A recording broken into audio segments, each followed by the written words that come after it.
Okay, hopefully this is somewhat watchable. I'm recording this as a kind of experiment. Hopefully the quality will be like a bit different, I mean better. And this is going to be a wrap up of everything I read this year so far in the first quarter. Um, yeah, I mean, you know what the wrap up is. This is mostly probably going to be only watched by my friend Myron, so you've heard me talk about these books, but I will talk about them again. And as you also know, this year I started reading DC Comics, which has been a really fun adventure. I've been really enjoying it. But I'm not going to include the comics in this wrap up because it would just take way too long. I mean, I read so many, it would take so long to cover all of them. So I'm not going to. But in the end, I will mention, like, I will quickly go over my favorites, basically, my favorites of the comics that I've read so far. Um, so yeah, you know what a wrap up is. Let's just start from the beginning. So you see, the first book that I read was for book club. I read God of the Woods by Liz Moore, and I really enjoyed this book. I actually gave it 4 stars. I really enjoyed it, but I knew the spoilers for it. I knew what the ending is because I watched some reviews of this book. And because at the time I didn't think I would read it. I didn't think it would be for me. And it ended up being a book club pick. So that's why I ended up reading it and really enjoying it. I really liked it.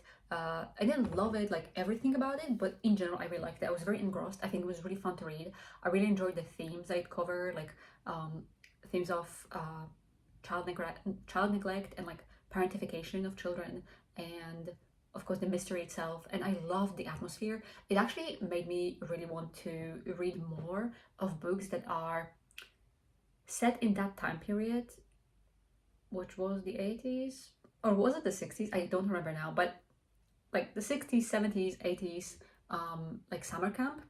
But this was just so atmospheric. I really loved it and really enjoyed it overall. And I enjoyed the ending as well. Actually, I really was a big fan of the ending. I wished that there was a bit more perspective of certain characters, specifically TJ, I think was her name, but I understand why we didn't get it. Of course, it makes sense. Oh, I maybe should be quickly like recapping these books. Like, I don't know if anybody else is going to watch this, but God of the Woods is a story of a summer camp that is owned by a certain family whose son years ago went missing in that summer camp. And now in the present timeline, their daughter also goes missing there.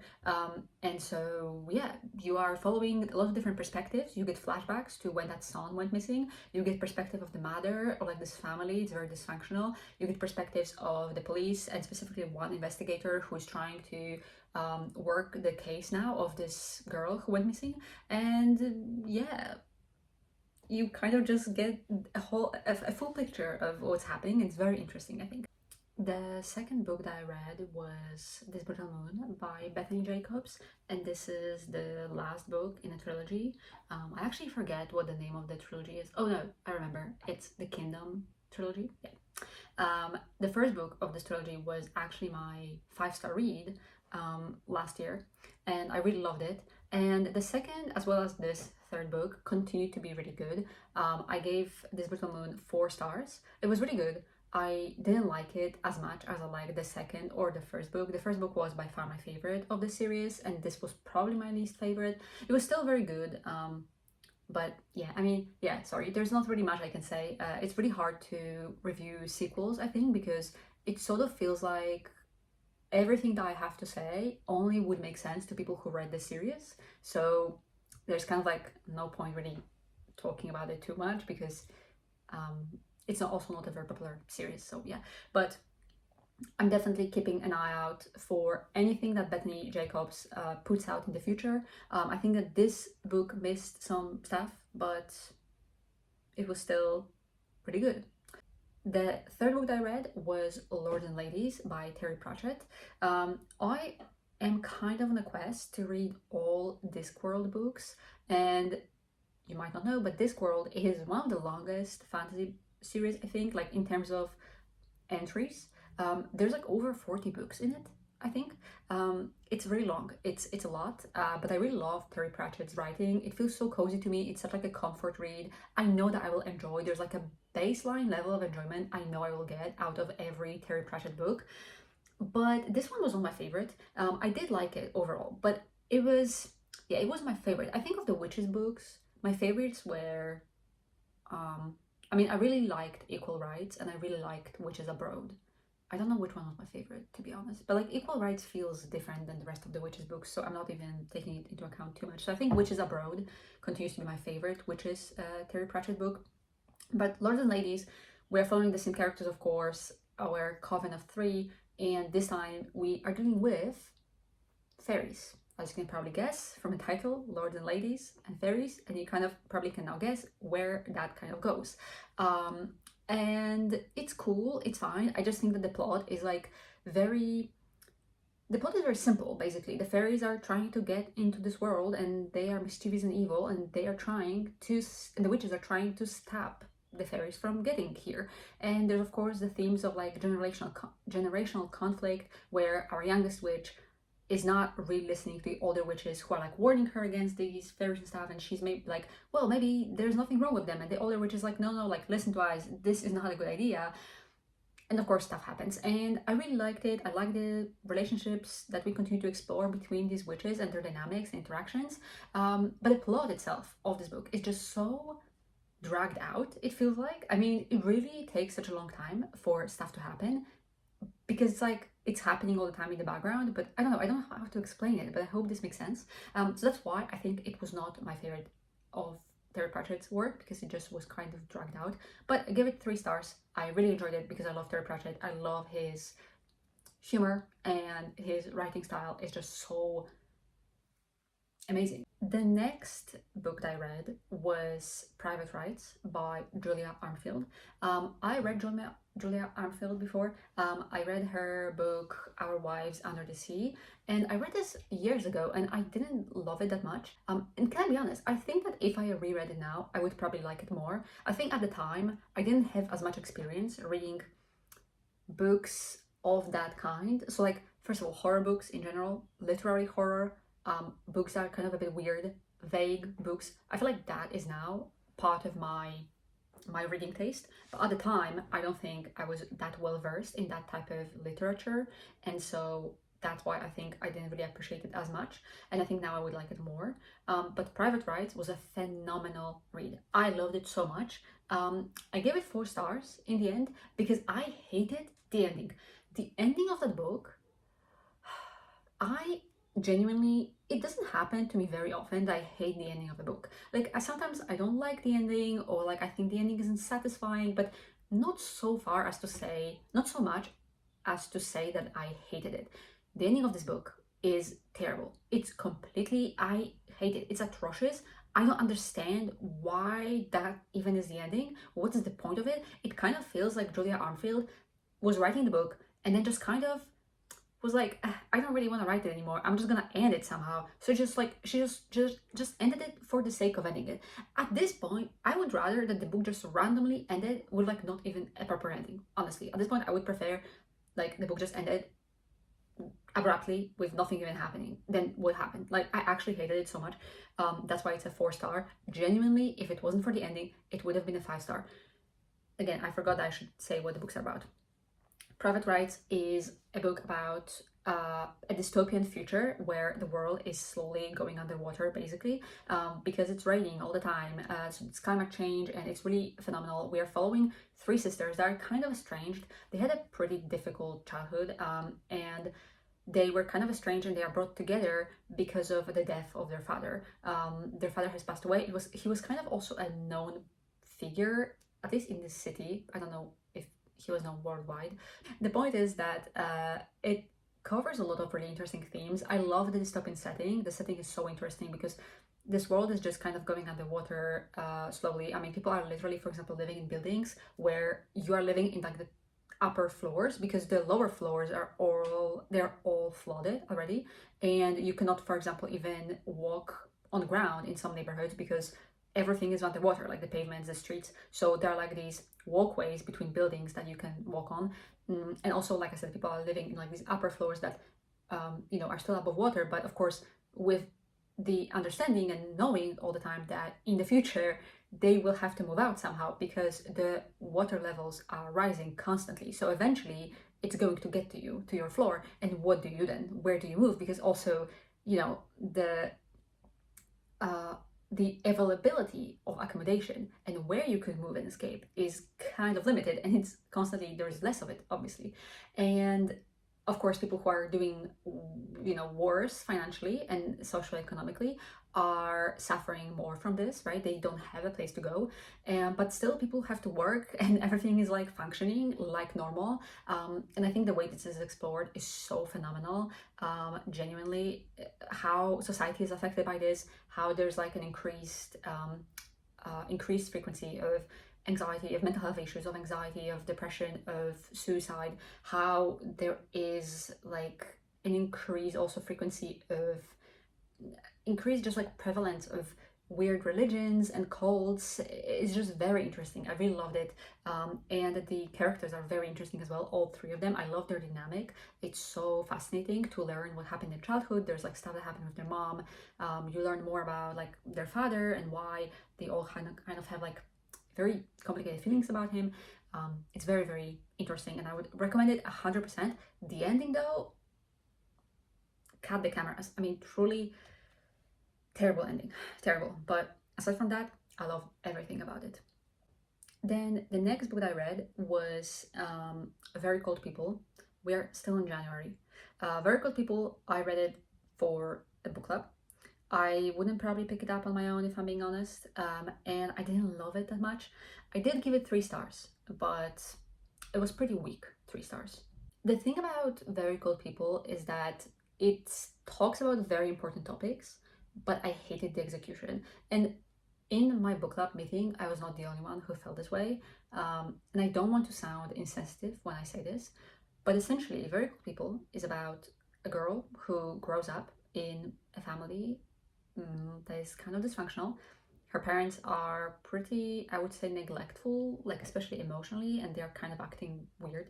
But the main really core of the book is that there is a lot of sexual assault, essentially, that is presented. And a lot of the girls that our main character knows around her are revealed to be victims of sexual assault of different kinds and at the hands of different people. And it is a book that really emphasizes how vulnerable young girls, especially, are to sexual assault, and how it comes at the hands most often of actually not strangers but people that we know. And it's a very important topic to talk about. I think it's a very important topic to inform people about, to talk about. But the way it's written about in the book, I did not enjoy, because it did feel, unfortunately, like it was a little exploitative. And I don't think this was the author's intent, but it felt basically to me like the characters were just tokens for different types of sexual assault that somebody can suffer. Because they didn't really have any other characteristics. They were not well developed characters. You don't really delve into the relationships or friendships that the main character has with these people. It's all secondary, and it really did feel like every character that we were introduced to existed solely for the purpose of then revealing what kind of sexual abuse they suffered. And they were just kind of, it almost felt like they were just bullet points on a list that the author was telling you, like, this type of sexual assault happens often, and this type of sexual assault happens often, and this type of sexual assault can also happen often. And it just sort of, yeah, I just didn't feel like it granted the humanity to the characters that they deserved. And so I didn't really like it. And yeah, I just feel like, while it's a very important topic, I didn't really think that the book handled it in the right way. And the story itself, I mean, there's kind of no story, to be honest. So yeah, I just didn't really like it, to be honest. And the last book that I read in this month, the first month of 2026, was The Safekeep. It's a book by a Dutch author. I love this book. I give it 4 stars. It was almost a 5 star, but not quite. What an amazing book.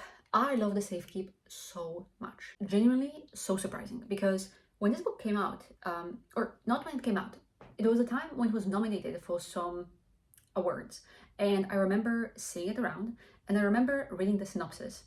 And what I vividly remember from it is that my impression was that this is kind of a domestic thriller about a woman who is like essentially like slowly going mad, and I didn't like it. The synopsis, I didn't think it's for me, so I didn't add it to my TBR. Months later, suddenly everybody I follow on Instagram was reading this book and posting about it. And the way that they talked about it and reviewed it was very different than like the synopsis that I read and the impression that I got from that synopsis. So that's what pushed me to eventually add it to my TBR. And I'm so glad I did. I love this book. I love this book. It's phenomenal. The Safekeep. Okay, how do I explain what the Safekeep is about? I don't want to like spoil it. The Safekeep is about this woman who is living in this house. She has two brothers, and she's like I think in her 30s. And this is post World War. And she is living in this house, even though technically it is like on paper should be owned by her brother. Well, it's owned by her uncle technically, actually, but her and her siblings and her mother were living in this house, but her mother has died, and her oldest brother is the one who is set to inherit the house, right, from the uncle, but she's actually the one who's been living in it, not the brothers. So she's living alone in this house. She's kind of like a recluse. She's kind of awkward, and she essentially eventually is forced to live with another woman in this house because one of her brothers has a new girlfriend, and this is pretty common for him. Like he kind of just constantly has these relationships that he's saying like, oh, this is the love of my life, and then a week later he has another girlfriend. So neither our main character nor her other brother take it seriously, but this brother of hers is leaving for something, I think for like work related kind of conference or something like that, and so he asks our main character if his girlfriend can live in the house. But when I say ask, I mean this kind of like he doesn't really give her a choice. So his girlfriend comes to live in this house with our main character to stay there with her. And well, our main character doesn't really like it. She is a very particular person. She's very organized and likes to do things a very particular way. And of course, having another person in the house suddenly is really disrupting that routine and just the kind of the regular way that her life has been going so far. And she is kind of going crazy over it, but not really. I mean, she's just really infuriated with this other girl. But eventually, she kind of gets to know her closer, and it is a sapphic book, and there is a relationship that blossoms between them, and there might be more things going on. And maybe this other girl has quite a few secrets that are going to be uncovered eventually. I really enjoyed this book. I think it was really amazing. I loved it. I think it talked about something very important and something very complicated as well. I really think that like the dynamic of the main characters, and especially the way that this dynamic changes and how it's informed by certain things that are revealed towards the end of the book, is so complicated, so complex. I really think that there's kind of like no easy answer to it, and I really enjoyed it. It was so great. But I will say the other character who comes in to live with the main character, I forget what her name is. I think her name was Eve. I think, yeah. Eve's character was a little underdeveloped for me, and I don't necessarily mean that she was a bad character. She wasn't, but it's just that she obviously holds a lot of secrets, and because of that, until all these secrets are revealed, we don't really get a good sense of who she is as a character. And I understand that kind of, you might argue like, well, of course you don't get to understand her as a character because she's keeping secrets, so you're not supposed to know too much about her. And while I agree with that, she's keeping secrets about her past. But I'm talking about the present. In the present timeline, like we're not really getting a lot of her personality, I think. I think that that is the thing that was missing for me. Because she is putting up an act, kind of, and this is not really a spoiler because very early in the book, our main character makes a note of that this girl is just like putting up an act, she's talking in a higher voice and like making herself more palatable to her brother, like to play this role of like a ditzy just like a, I don't know really what to call it, to be honest. Not really a bimbo, but just kind of like a regular cutesy girl, you know, like, oh, I'm so silly, I don't know. That's kind of the vibe that she goes for, and very quickly our main character catches on that this is an act. um but and then she gets to know the true Eve. But the thing is that I never really got an understanding of who the true Eve is. I don't really have a good idea of her personality. Again, when you learn of her past, of course, you learn like more stuff about her, but I think up until that point you still could have learned more about her in the present timeline. I think just like personality and I don't know, just stuff like that. I don't know if that makes sense, but yeah, that was like the only kind of thing that I wish the book did more of. But other than that, I loved it. I really did.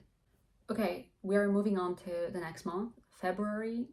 This is the month when I started reading DC Comics, so you will see a trend of me reading less books because I was reading a ton of comics at this time. The first book was an absolute failure on my part, honestly. I take responsibility for it. I read Ribbonwood by Ruby Landers, and I hated it. I gave it 2 stars. Uh, Terrible, just so bad. But this is my fault because I hate romance books. I do. And when I say this, I specifically mean like contemporary romance. And look, I don't want to say too much because I don't want to offend anybody. But the truth is that I think a lot of contemporary romance that I've been exposed to is of the same quality as like a mid fanfic. And I don't mean this in a bad way, even because I've read plenty of fanfics, and plenty of fanfics that I've read are phenomenal. I love fanfiction. I think it's amazing. Honestly, don't even get me started. And I read lots of fanfiction that is absolutely phenomenal quality. Honestly, better than like 75% of books I've read. But a mid fanfic, and anybody who has read a lot of fanfics, I think will understand what I mean.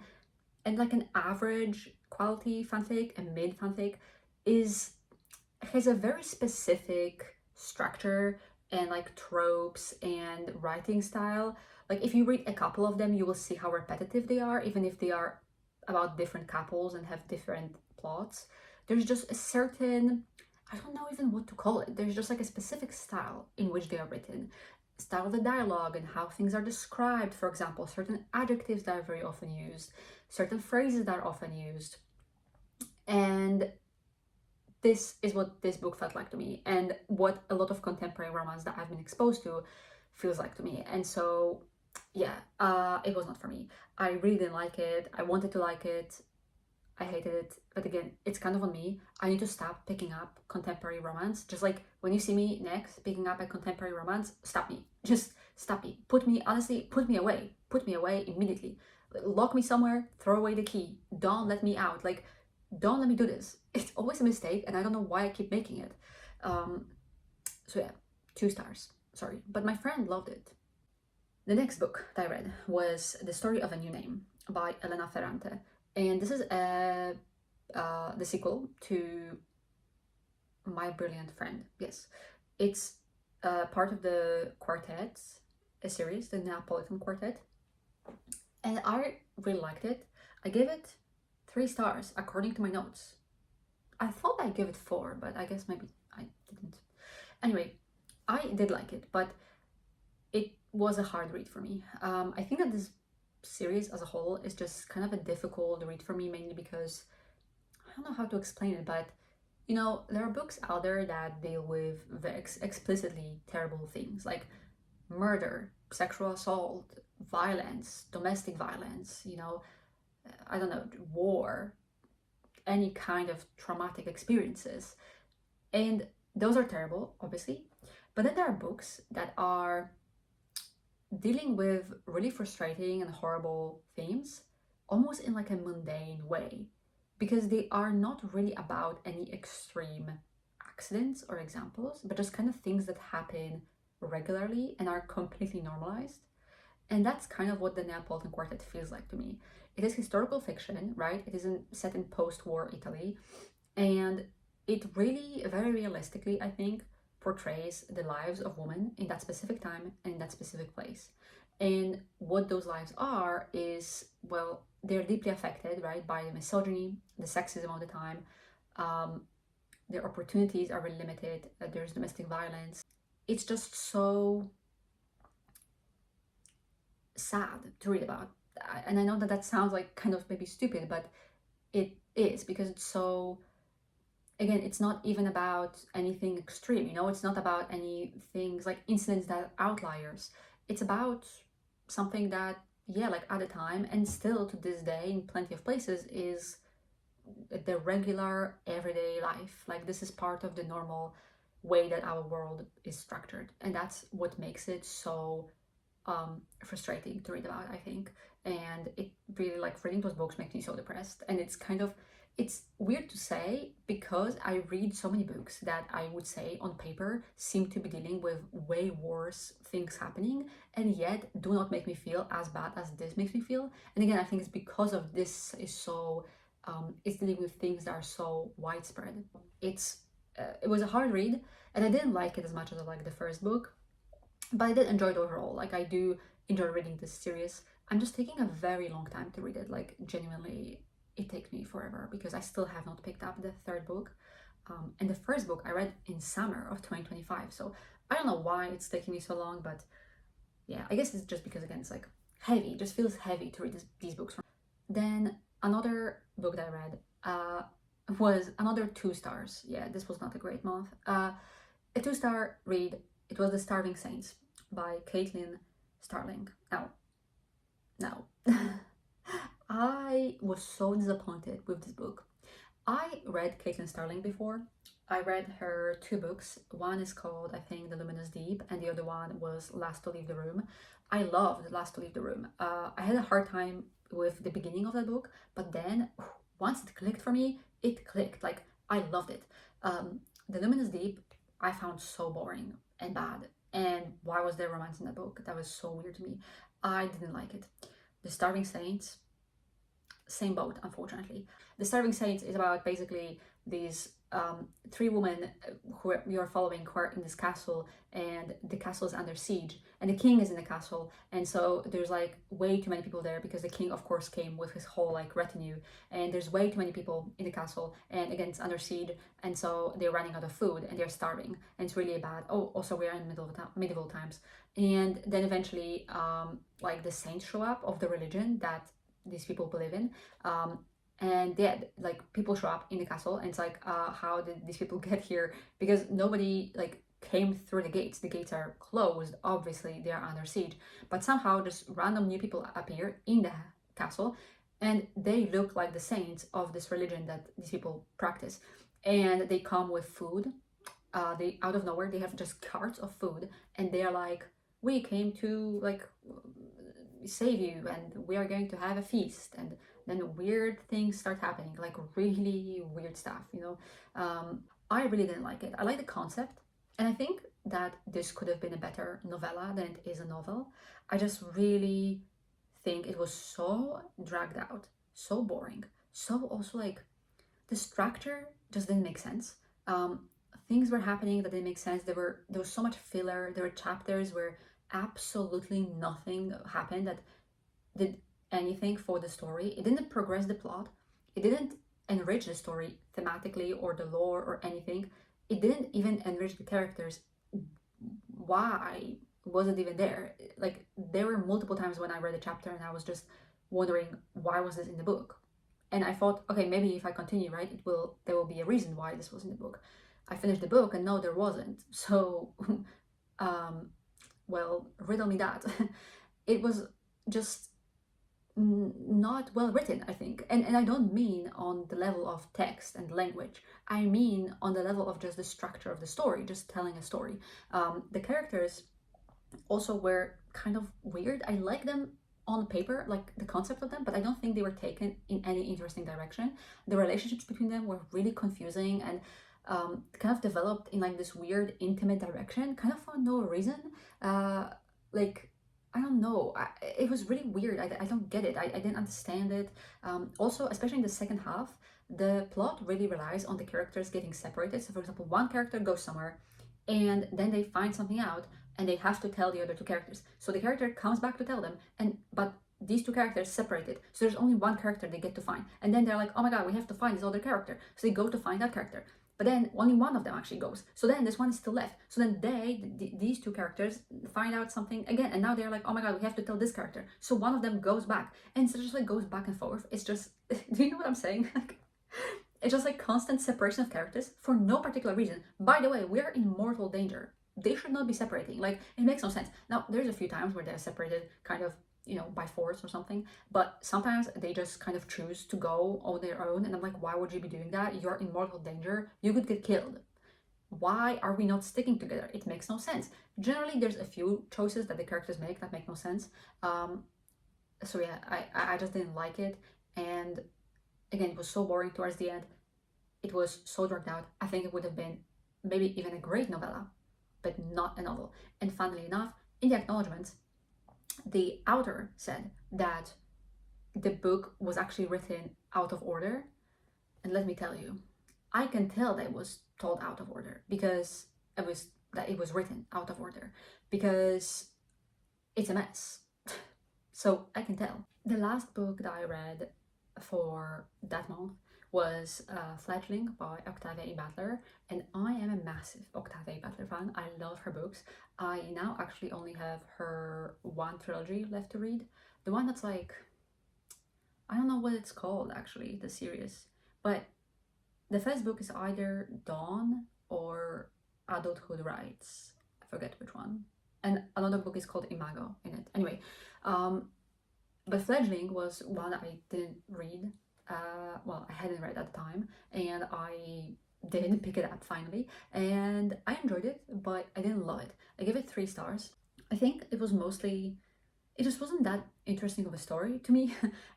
It was mostly Octavia Butler just kind of fleshing out like her idea of, oh, this is what I would write if I were to write a sort of vampire society existing in our world. And it was a cool idea. It was cool ideas. Yes, it was unique in some cases, in some ways, but overall the story just wasn't that great, and there was some really weird relationship stuff happening, and it was supposed to make you uncomfortable for sure. It was on purpose. It doesn't change the fact that I didn't like reading about it because it was giving pedophilia. Yeah. So Fledgling is essentially about, it's a story about this woman who wakes up and she's really badly injured, and she has no memory of what happened, and she heals soon after. I mean, yeah, she heals, she becomes more aware of what's happening exactly, and she slowly starts to put two and two together, and she realizes that she is a vampire. um, and we know this from the synopsis. The vampire people are actually called like the Inca people, I think, in this book. I hope I'm not like misremembering that. um, and they have a whole society, and essentially we soon find out that her family, or her, like the part of her family that she was living with, was all murdered in like a fire, and she's the only one who survived. But again, she has no memory actually of what happened prior to the accident. She's slowly getting back some memories, but they're not episodic memories. She's not getting back really like episodic memories. She's just kind of getting back some general knowledge, like the language eventually she kind of gets back and stuff like that. And eventually she finds like the rest of her family, and they sort of do a bit of an investigation into what happened, and there's some like action going on. But then the second half of the book is really just legal proceedings of her seeking justice for her people, the one who were murdered. And the thing is that this vampire society has their own like justice system, so we are following the legal proceedings of that. And again, it is interesting kind of on paper, but as a story it wasn't that interesting, especially that second half of the book.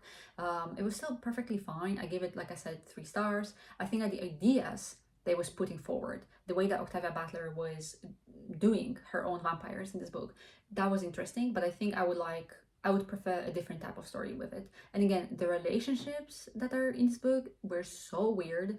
Again, it's giving pedophilia because I forgot to mention, but our main character does look like a child, like physically. She's not a child, she's a woman that is an adult, or approaching adulthood in vampire terms, because they kind of count it differently. In vampire age, she's approaching adulthood, but she looks physically as a child. So yeah, and yeah, but it's interesting. It's interesting for sure. But yeah, 3 stars. I don't know. It wasn't. It's by far not my favorite Octave A. Butler book. And then we're going into March. In March, I read Salvage the Bones. That was the first book that I read. I gave it 3 stars. It was for a book club. I liked it. It was okay. It's about a family during Hurricane Katrina. It's like in a couple of days before Hurricane Katrina, and there's like a countdown basically, and then we follow them as the hurricane actually hits. And it's an interesting book. We're following it through the perspective of this girl who's the only girl in the family. Her mom died in childbirth, and she has 3 brothers. Yes. And a father, of course. But it was okay. It was an okay book. It was an interesting book club discussion. But ultimately, just at 3 stars for me. It didn't quite. I don't know. There was nothing that quite like really gripped me. I think my favorite part of the book was when we actually got to like the 2 days preceding Hurricane Katrina and then the actual hurricane. That was my favorite kind of part of the book. I thought that that would be the whole of the book, but actually, most of the book is like in the days preceding Hurricane Katrina. Um, like I think like the 10 days preceding or like 8, and it's before they even start like any kind of preparation. So it's not really about that. And so that part was kind of just too slow for me and not that interesting. There were some interesting things in it, but it sort of like dragged out a little bit too long for me, to be honest. Then the next book that I read was Wild Dark Shore. What a disappointment! Like, what a beautiful book, and what a bad book. And by beautiful, I mean the cover. I love the cover of this book, and when it came out, people were loving it. I was like, this sounds exactly up my alley, and I was so excited to pick it up, and I did, and I was disappointed. I didn't like it at all, to be honest. In fact, I would say that I actually disliked it actively. It was weird to me. I think that the mysterious vibe of it was really nice, but then I hated the romance. There is a romance in this book. In fact, I would argue this is a romance book first and foremost. The romance like really takes the central stage at some point, and I really didn't like it. And I just, yeah, I don't know. It's just weird. Like it's a weird book. It's a weird book to me, and I don't really know why the author decided to focus so much on like the growing romantic feelings between the two main characters. But I didn't like it. Once again, I should say what it's about. It's about this woman who just kind of shows up on an island. I mean, she washes up on an island because she's almost dead. Actually, she suffered some injuries. She's yeah, washes up on this island, and this family finds her. The family who actually is living there. This is kind of in a dystopian future, but we don't get a lot of details of what has happened to the world. We kind of just know that there is a climate crisis, and this island has like the seed vault, and there's this family who's kind of they're basically like the groundkeepers, it seems, for this island. And there used to be researchers there, but they all left, and the family is actually scheduled to leave the island as well, in like some amount of time. I forgot, in like a month or something. Yeah, and this woman washes up, and there's like this kind of nefarious, mysterious atmosphere at first, and it continues, and I like that. But then it sort of doesn't really matter. That's not where the book goes. Again, the book goes in like a romantic direction, and I really didn't like it. Actively disliked it. I also really did not like how the kids were written, because the family dimension, it's a father and his 3 children. I really did not like how the children were written. It was weird. I don't like to read about kids in general, but I especially don't like when kids are not written like kids.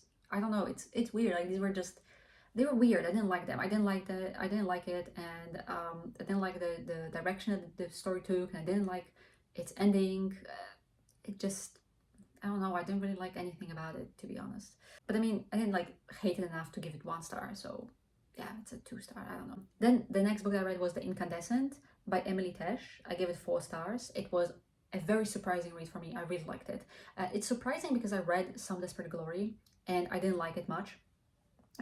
It was okay, but the second half of the book, like I don't know, Emily Tesh has this thing, and I say this based on 2 books, but it's a pattern. Okay, it happened more than once. She writes a book where there's the synopsis, right? But everything that the synopsis sets up as a plot, it's going to be resolved in the first half of the book. And the second half of the book is going to be a completely like different story. She kind of writes like two books in one. And this happened in Some Desperate Glory, and it also happens in The Incandescent. What you think is going to be the main plot is resolved by the end of like the first half of the book, and then another storyline is takes off. And in Some Desperate Glory, that was my problem, because that second storyline that took off, I really didn't like, and I think that there was a better direction that the book could have taken. In this book, I liked the second direction. It still wasn't like, I think the first half was better and stronger, but I did like it overall. I think that there were things missing for me. I think it lingered on the wrong things for too long. I think that it's kind of also annoying to me where it ended, because funnily enough, even though it's not a short book, I would love to continue to follow our main character after the ending of this book and see what happens.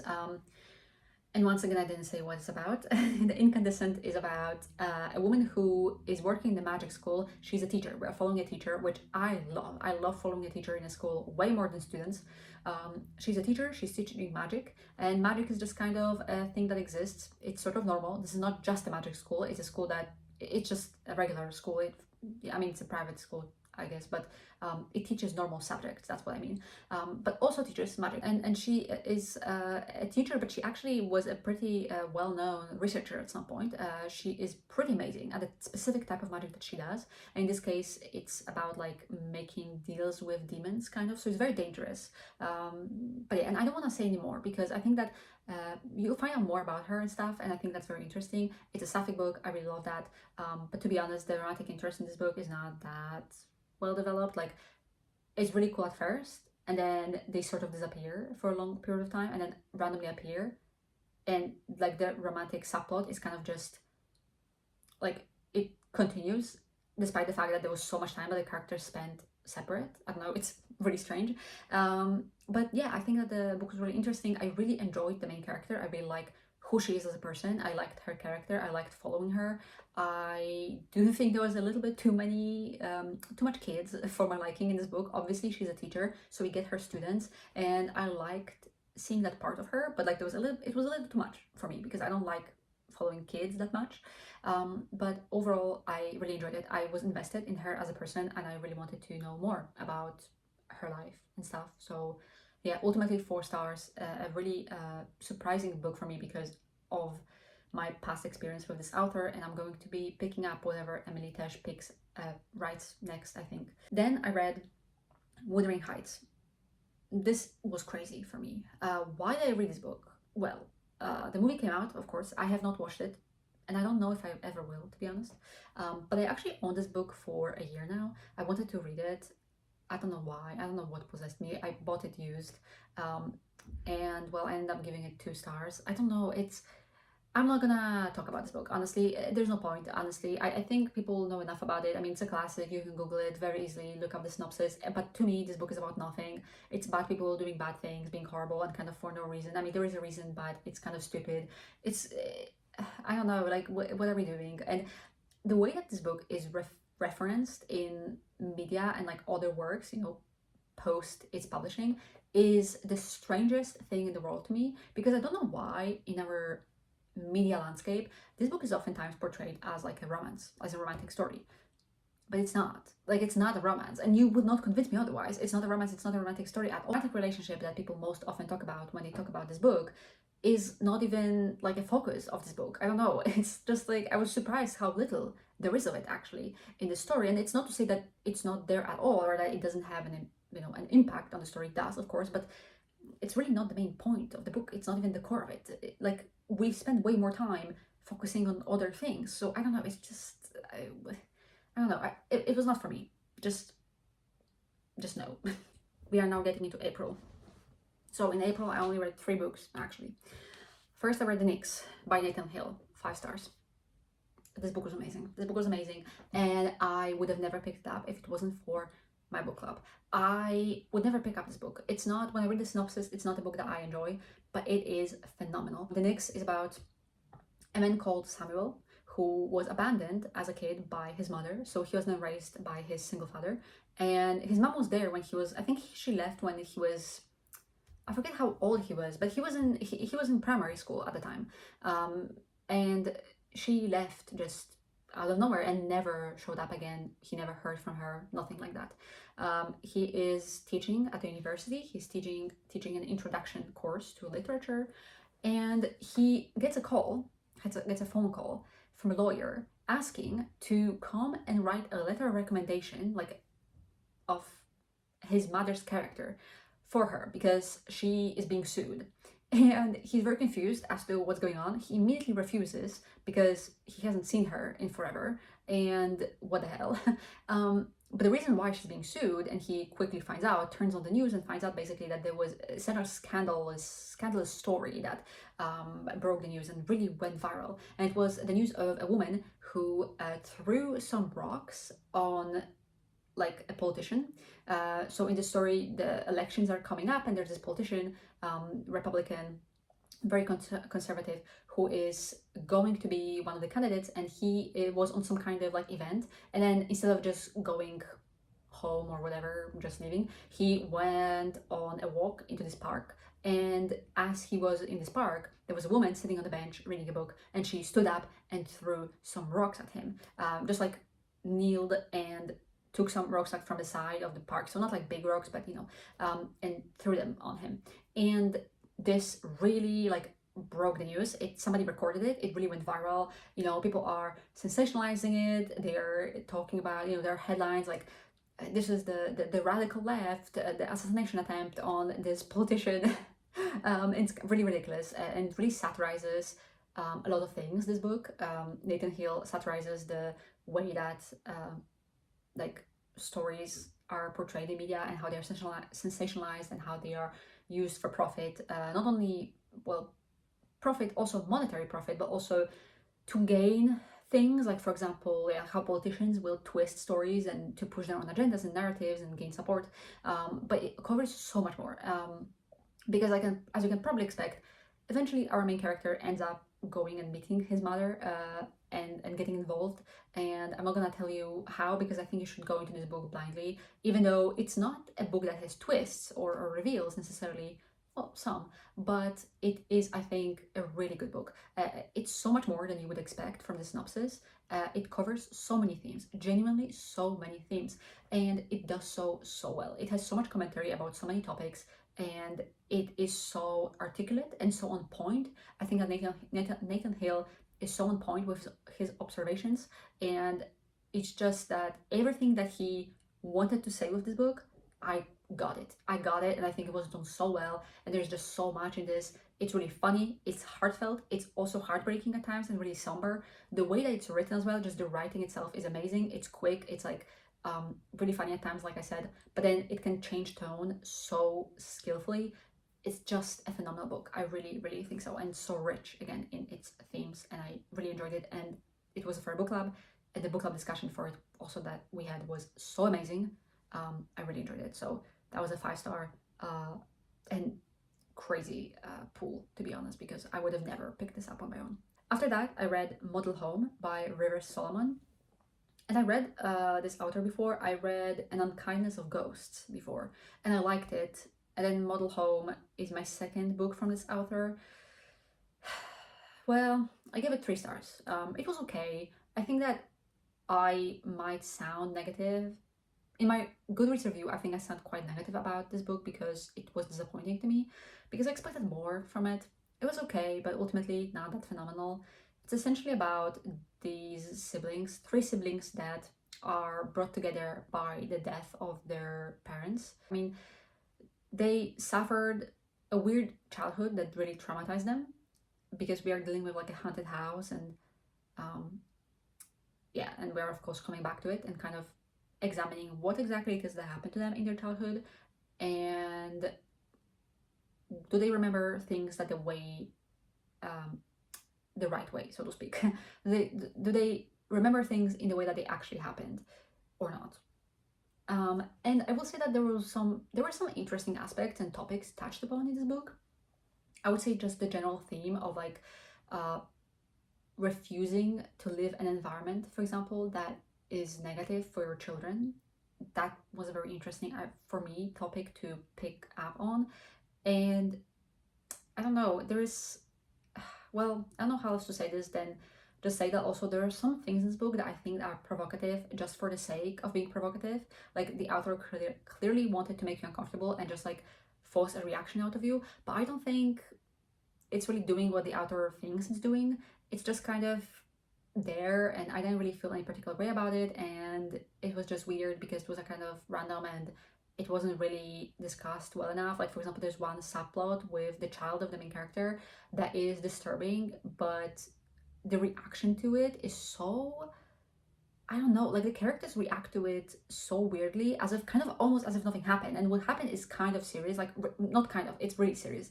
But their reaction is so out of place, and I don't get it. Like I don't understand why that subplot was even there. Again, it kind of honestly to me it kind of felt like it was just there for like shock value, and some other things also felt like they were just there for shock value, and they didn't really enrich the story or add anything thematically. They didn't really have anything to say. So yeah, it was strange. But overall, an okay book, a very quick read, I will say that. A lot of my enjoyment, honestly, might have stemmed from the fact that I like haunted houses as a trope. Another book that I read, the last one I'm going to talk about in this video, is Exordia by Seth Dickinson. I don't even know if this is how it's pronounced. Honestly, this book broke me a little bit. This is a weird book. I don't know how to explain it. It's kind of impossible, and I will not try. Actually, I refuse to. It's impossible to explain this book. I don't know. Nothing I say will make sense. It is a crazy book, and frankly, when you read it, almost nothing makes sense. It's insane and crazy, but I really enjoyed it. I really enjoyed it in the beginning as well. I will say this: it is a first contact story with aliens that come on Earth and are basically blackmailing people, and we are following like people that are a part of the team that was sent to research something that appeared out of nowhere in a specific place on Earth, and it was like it's like an alien ship, but it's not really. But I'm not gonna explain what it is. And they go and research it, and they are being threatened by these aliens that came to Earth. It's like I said, a first contact story. These aliens have, well, there are two factions basically, and they are kind of fighting against each other, and the humans are kind of like, caught in between. It's very high stakes and high in action, but it is also kind of dragged out. It gives you a lot of perspectives, and it's just a lot. Like it's a lot. It's really a lot. There's also a lot of like talk about theoretical math and physics, and it's a lot. It's really a lot. And like I said, it's very confusing, especially in the beginning, in the first half. Eventually, it becomes a bit easier to follow, but yeah, to me, it was dragged out a little bit too much. I think that it almost felt like a writing exercise that kind of just went on and on and on. And actually, when you read the acknowledgements by the author, it makes sense because that is kind of what it was. He wrote it as a break between writing Byro Cormorant, which is a series that I also read and loved that he wrote. And he kind of wrote it and then came back to it in during the pandemic and kind of picked it up again and then eventually published it. So it kind of feels like it was just a writing exercise put aside, and he came back to it, finished it, and I think that can be felt when you read it. Like it does feel like a part of this book was written at a different time than the other part, and it does feel like it was a little like it dragged out because maybe initially he wasn't planning to publish it, and he kind of just went on and on and on and was just kept adding to it because it was just an exercise, and that's kind of what it feels like. But I still would really recommend it honestly as a sci-fi book, but it's a hard sci-fi book, so be prepared for that. The last thing that I wanted was to talk a bit about the comics. I read a lot of comics, like a ton of them, and there were some that I really enjoyed way more than others, so I'm going to just quickly go over like my favorites basically. Genuinely, I'm just gonna read them. So all of the Absolute universe I loved so much. Absolute Wonder Woman, Absolute Batman, and Absolute Martian Manhunter are my favorites. I'm not unique in this way. Everybody loves these. I fucking love them. I mean, amazing series. I love them so much. I also absolutely loved Supergirl, Woman of Tomorrow. Phenomenal. I would recommend it to anybody, especially because the movie will be coming out. I think it's a great story, and I loved everything about it. I love the narration. Yes, it's verbose, it's a little wordy for a comic, but it is phenomenal, I think. I love the narration, I love the narrative voice. I love the character who narrates the story. It's phenomenal. And the art is so beautiful. Gorgeous. Then I read a lot of Wonder Woman, just a ton. Greg Rucka's Wonder Woman was a highlight so far for me. I read most of Wonder Woman's Rebirth run, but a lot of it art is not that great, but Wonder Woman by Greg Rucka was phenomenal. I also read Batwoman, especially G.H. Williams, his run. Really enjoyed it. Phenomenal. I love Batwoman as a character now, which I never expected. I didn't really know too much about her. I watched the CW show, but that was it. But I love her character now. I love it. I'm currently I'm reading the current new Batwoman series. So excited for it, you know. Anyway, I also read the solo run of Poison Ivy. That's currently ongoing. I'm not caught up with it, but I'm really enjoying it.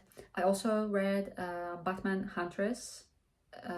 The Huntress, it's called Cry for Blood, I think, by Greg Rucka. Again, Greg Rucka, he's my goat, truly. Loved it. I mean, I love Huntress, so this was great. Zatanna stuff. I read a lot of Zatanna comics. I read all of Paul Dini's Zatanna, which I enjoyed so much. I also read Zatanna Bring Down the House by Mariko Tamaki. Phenomenal, amazing. I love the art. I love Zatanna. She's one of my favorite characters as well. I also read Birds of Prey by Gail Simone, the first omnibus. I'm waiting for the second to come out. I definitely will be getting it. It's more action focused, not really like that theme focused and stuff, but I really loved it. It was really fun. I love those characters, so it was really fun. And the last one I wanted to mention was the new Teen Titans. I actually only read like 8 issues so far. It's very slow to read in my opinion, but I really enjoy it because of the nostalgia. I loved the original Teen Titans Cartoon Network show, and so this just, you know, it's just so nostalgic for me to now read these comics, and it's so much fun. Again, I feel like every single issue is so dense in terms of how much story is in there, so it's taking me a really long time to read them, but I've been really enjoying it. And those are my like comic highlights. So yeah, I'm gonna end it here. Oh, it just started to rain, so actually this is good timing. I'm gonna end it here. Also, my phone storage is running out, so I'm fucked. But anyway, so those are all the books I read so far. So yeah, this is it, and yeah, I don't have anything else to say. It was a really great start to the year, and then it sort of fizzled out, you know, but hopefully the rest of the year is going to be better reading wise for me. Hopefully more 5 stars. So yeah, we will see. All right, I'm gonna actually go read now. Oh no, I have a lecture to watch. Shit. Anyway, that's it.